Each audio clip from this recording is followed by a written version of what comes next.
नमस्कार, मैं हूं अन्नू कपूर और आप सभी महानुभावों को बहुत सारी मुबारकबाद देना चाहता हूं। धन्यवाद, कोटि कोटि नमन।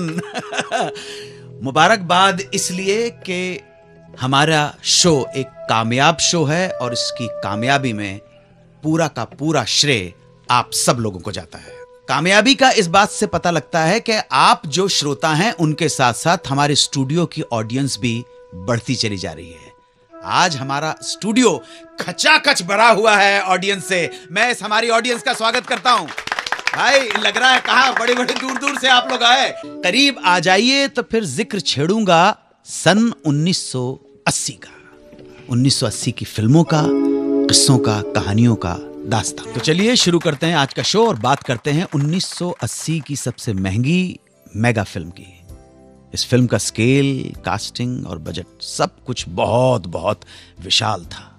शोले के बाद रमेश सिप्पी और जीपी सिप्पी ने दर्शकों को बड़े शान से पेश की नई फिल्म जिसका नाम ही था शान।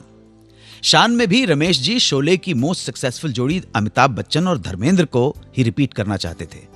उन्होंने रवि के रोल के लिए अमिताभ बच्चन को और विजय के रोल के लिए धर्मेंद्र को साइन कर लिया था और हेमा मालिनी और परवीन बाबी को भी हीरोइंस के रोल के लिए साइन कर लिया। लेकिन हेमा मालिनी अपने रोल से ज्यादा खुश नहीं थी, इसलिए उन्होंने फाइनली ये फिल्म छोड़ दी। उन दिनों ही धर्मेंद्र और हेमा मालिनी का रोमांस अपने पीक पर था। हेमा मालिनी के जाते ही धर्मेंद्र ने भी इस फिल्म से हाथ खींच लिए और उनकी जगह एंट्री हुई शशि कपूर और बिंदिया गोस्वामी की। तब सबके रोल भी बदल गए। अमिताभ बच्चन जो रवि का रोल कर रहे थे उन्हें विजय बना दिया गया और उनका रवि का रोल शशि कपूर को दे दिया गया। इस फिल्म में भी संजीव कुमार को साइन किया गया था। कुछ लोग कहते हैं कि उन्हें शाकाल के रोल के लिए साइन किया गया था, कुछ कहते हैं कि उन्हें अब्दुल के रोल के लिए साइन किया गया था, पर संजीव कुमार इस फिल्म का हिस्सा नहीं बन पाए और शाकाल के रोल में कुलभूषण खरबंदा और अब्दुल के रोल में मजहर खान की एंट्री हुई, जो तब तक फिल्म इंडस्ट्री में ऐसे ही किसी मौके की तलाश में थे। फिल्म का स्केल और भी बड़ा और लार्जर देन लाइफ हो गया जब सुनील दत्त और शत्रुघ्न सिन्हा को भी इस फिल्म से जोड़ लिया गया। कहते हैं कि अमिताभ बच्चन से अपनी राइवलरी की वजह से शत्रुघ्न सिन्हा ने यह फिल्म इसी शर्त पे की कि उन्हें अमिताभ से ज्यादा मेहनताना दिया जाए, और रमेश सिप्पी ने ऐसा किया भी। इंडस्ट्री के लोग भी फिल्म सिटी में इस फिल्म के सेट्स देखकर परेशान थे क्योंकि वो काफी कॉस्टली और बड़े नजर आ रहे थे।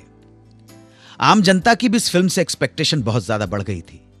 फिल्म शान रिलीज हुई, पर कुछ ही दिन में शान की जान निकल गई क्योंकि हॉलीवुड स्टाइल की इस फिल्म को शोले जैसी देसी फिल्म देखने वाले दर्शक पचा नहीं पाए। हालांकि आरडी का म्यूजिक पहले ही काफी पॉपुलर हो गया था, पर इस फिल्म की शान बढ़ा नहीं पाया। आगे बात करेंगे दो ऐसे दुश्मनों की जिनकी फिल्म का नाम था दोस्ताना। आप बस सुनते रहें सुहाना सफर विद अन्नू कपूर, सिर्फ 92.7 बिग एफएम पर। 92.7 बिग एफएम पर सुनते रहिए सुहाना सफर विद अन्नू कपूर।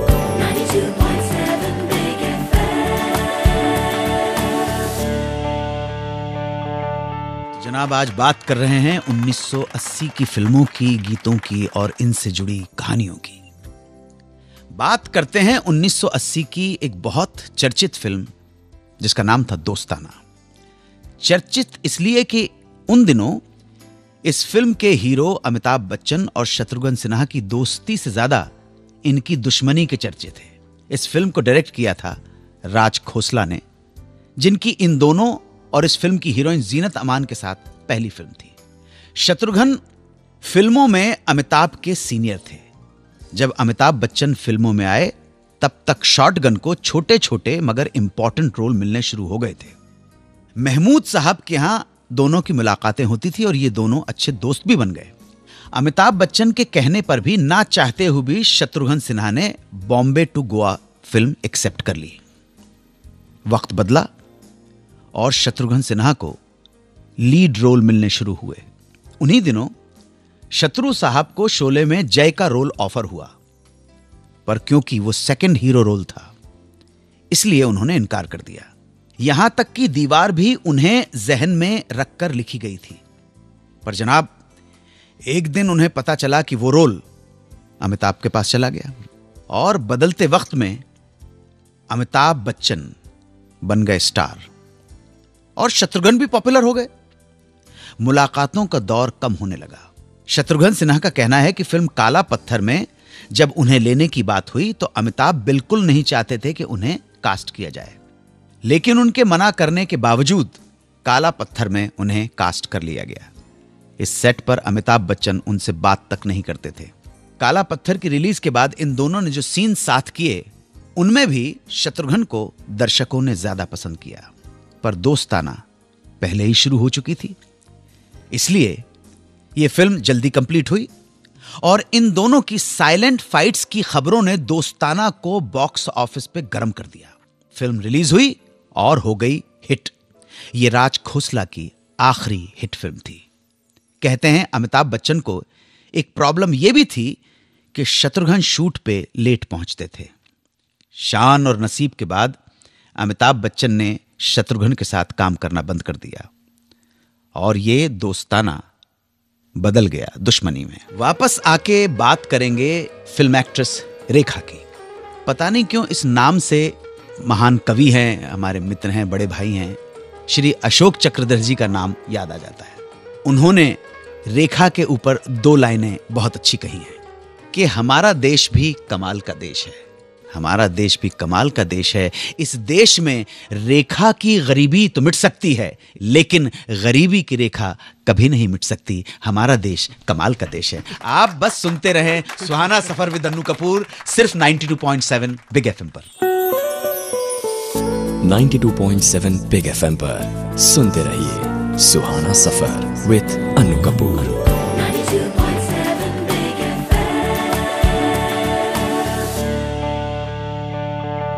तो शुरू करते हैं बातें रेखा की।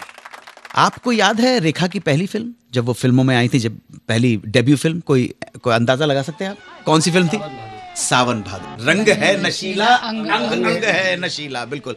अगर आप गौर से देखेंगे इस फिल्म में तो रेखा की जो अपीयरेंस है वो उतनी इंप्रेसिव नहीं थी। मैं जाहिर है कि मैं इसको बड़ी शालीनता के साथ बोलूँगा। थोड़े से साउथ से आई हुई थी और साउथ की हमारी फिल्म्स के अंदर जिस तरह का कदकाठी होती है, बिल्कुल उसी के साथ उन्होंने प्रवेश लिया था। शायद यह हो सकता है वो ज़माना हो कि जब 0 साइज हमारी फिल्म इंडस्ट्री में था ही नहीं। हमारा तो इंडस्ट्री में शुरुआत ही 50 के साइज से तो हम बात कर रहे हैं रेखा की। सांवली सी थी, टिपिकल साउथ की जो लड़कियां आया करती थी। अभिनय ठीक ठाक था, जिसकी वजह से फिल्मों में जमी रही। 1980 इस साल में रेखा ने ऋषिकेश मुखर्जी के साथ एक फिल्म की। फिल्म का नाम था खूबसूरत। रेखा ने ऋषिदा के साथ इससे पहले 2 फिल्मों में काम किया था। अलाप में तो फिर भी उनके ऊपर कुछ गाने थे, लेकिन नमक हराम में रेखा जी के ऊपर पिक्चराइज्ड, जिसमें उन्होंने लिप सिंक किया हो, यानी कि स्क्रीन पर रेखा गाना गाती हुई नजर आई हो, एक भी गीत नहीं है। बड़ी अजीब सी बात थी। इसलिए जब ऋषिकेश मुखर्जी ने उन्हें खूबसूरत के लिए साइन किया तो खूबसूरत रेखा के लिए बहुत इंपॉर्टेंट फिल्म हो गई थी। कहानी भी बहुत अच्छी थी। इस फिल्म के लिए उन्होंने बहुत मेहनत की, अपना वेट कम किया और खूबसूरत में जब रेखा दर्शकों के सामने आई तो बिल्कुल बदली हुई, स्मार्टनप हुई रेखा थी। रेखा की खूबसूरती देखकर दर्शक बस झूम उठे। विमेन ओरिएंटेड फिल्म थी। इसमें अशोक कुमार दादा मुनि की भी एंट्री हुई थी और उन्होंने एक गाना गाया था। तबले के बोल बोलते हैं, राइट? तबले के बोल पड़ंत करते हैं दादा मुनि, और बहुत खूबसूरत पड़ंत की दादा मुनि ने। इस फिल्म का एक गीत आगे आने वाले टाइम में, जब गीत आए, गीत हिट हुए, फिल्म हिट हुई, शादी ब्याह के रिश्ते पर वो गीत आज भी लोग छेड़ते हैं। इस साल रेखा की काफी फिल्में रिलीज हुई। ये साल रेखा के लिए बहुत उल्लेखनीय रहा, बहुत इंपॉर्टेंट साल रहा। रेखा की जो फिल्म रिलीज हुई उनमें थी जुदाई, राम बलराम, मांग भरो सजना, और ये सारी फिल्में काफी कामयाब मानी जाती हैं। इन्हें बेस्ट एक्ट्रेस के लिए 2 फिल्मों के लिए नॉमिनेट किया गया, जुदाई और खूबसूरत। आप बता सकते हैं बेस्ट एक्ट्रेस का फिल्म फेयर अवार्ड इन्हें किस फिल्म के लिए मिला? जुदाई के खूबसूरत? खूबसूरत। बिल्कुल सही है, बिल्कुल। खूबसूरत आगे बात करेंगे इंडो सोवियत कोलैबोरेशन में बनी पहली हिंदी फिल्म की। 92.7 बिग एफएम पर सुनते रहिए सुहाना सफर विद अनु कपूर।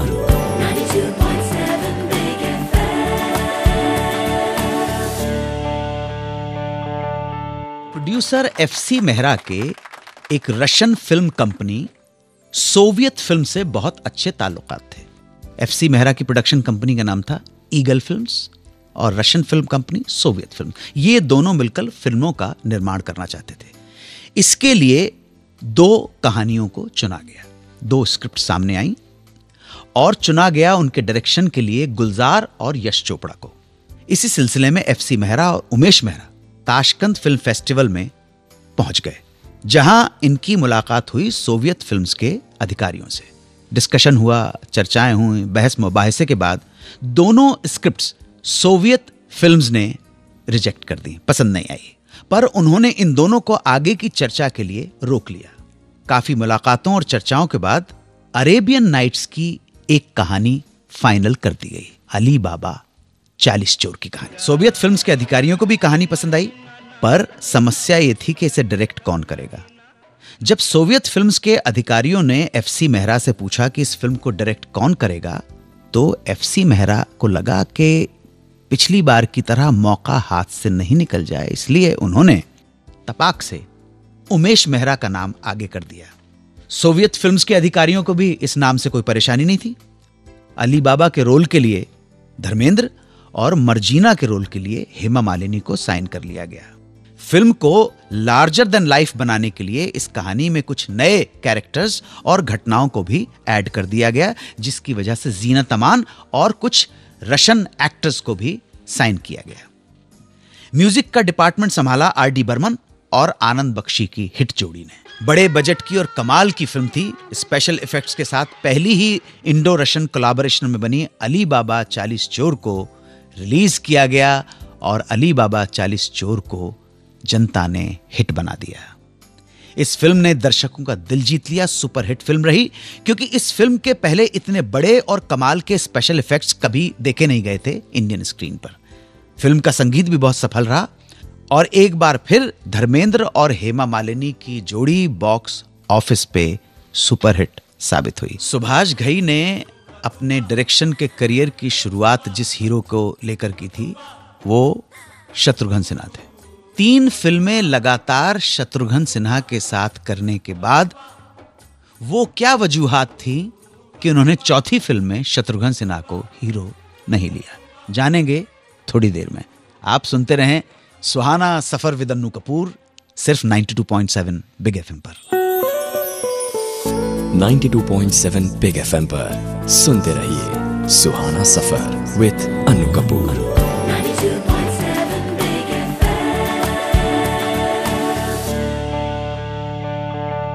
सुभाष घई फिल्म कालीचरण से डायरेक्टर बने और इंडस्ट्री में अपना मकाम बनाया। कालीचरण में उनके कालीचरण थे शत्रुघ्न सिन्हा। इस फिल्म की सफलता के बाद इस जोड़ी ने एक और जबरदस्त हिट फिल्म दी, विश्वनाथ, जिसका एक डायलॉग आज भी पॉपुलर है। जली को आग कहते हैं, बुझी को राख कहते हैं, जिस राख से बारूद बने उसे विश्वनाथ कहते हैं। यह सिलसिला आगे बढ़ा और इस जोड़ी ने गौतम गोविंदा में भी साथ काम किया और इनकी सफल जोड़ी की हैट्रिक बनी। इसके बाद सुभाष घई ने एक और फिल्म बनाने का फैसला किया, लेकिन इस फिल्म में उन्होंने लगातार 3 फिल्मों के अपने हीरो शत्रुघ्न सिन्हा को नहीं लिया, क्योंकि उन्हें लगा कि इस रोल में शत्रुघ्न सिन्हा इस फिल्म के मेन रोल में फिट नहीं होंगे, क्योंकि इस फिल्म का हीरो एक सफल गायक और परफॉर्मर है। सुभाष घई को लगा कि शायद शत्रुघ्न सिन्हा गिटार बजाते हुए नाचते हुए ठीक नहीं लगेंगे, और इसीलिए उन्होंने इस फिल्म के लिए साइन किया ऋषि कपूर को, जो उनके हिसाब से इस फिल्म के लिए आइडियल चॉइस थे। और इस तरह से सुभाष घई ने टाटा गुड बाय कर दिया शत्रुघ्न सिन्हा को। मगर इस तरह शुरुआत हुई 1980 की सबसे बड़ी म्यूजिकल फिल्म कर्ज की। कर्ज ही वो फिल्म थी जिसने सुभाष घई की गिनती यश चोपड़ा और राज कपूर की श्रेणी में करवा दी। इस फिल्म में हीरोइन के लिए लिया गया देवानंद की खोज टीना मुनीम को, जिन्हें अब टीना अंबानी के नाम से जाना जाता है। इसी फिल्म से सुभाष घई ने सिमी ग्रेवाल को भी सिमी के फिल्मी करियर का वो रोल दिया जिसके लिए वो आज भी जानी जाती हैं, सरजू डाकी नौकरानी कामिनी। लक्ष्मीकांत प्यारेलाल के संगीत ने पूरी दुनिया में धूम मचा दी। इस फिल्म का हर गीत अपने आप में बेमिसाल था। वैसे इस बात का अंदाजा आप इस बात से लगा सकते हैं कि इस फिल्म के तकरीबन हर गीत की पहली लाइन या टैग लाइन पे कई प्रोड्यूसर्स ने अपनी फिल्मों के नाम रखे। गौरतलब है, पैसा ये पैसा फिल्म का गीत है, मैं 16 बरस की फिल्म का नाम है, ओम शांति ओम फिल्म का नाम है, दर्दे दिल फिल्म का नाम है, और एक हसीना थी एक दीवाना था। ये सभी गीत फिल्म कर्ज के हैं और इन सभी के नाम पर फिल्में भी बन चुकी हैं। इस फिल्म के लिए लक्ष्मीकांत प्यारेलाल को उनका 7वां फिल्म फेयर अवार्ड दिया गया। वापस आके बातें करेंगे 1980 की कुछ और बड़ी हिट्स या बड़ी फ्लॉप फिल्मों की। 92.7 बिग एफएम पर सुनते रहिए सुहाना सफर विद अनु कपूर।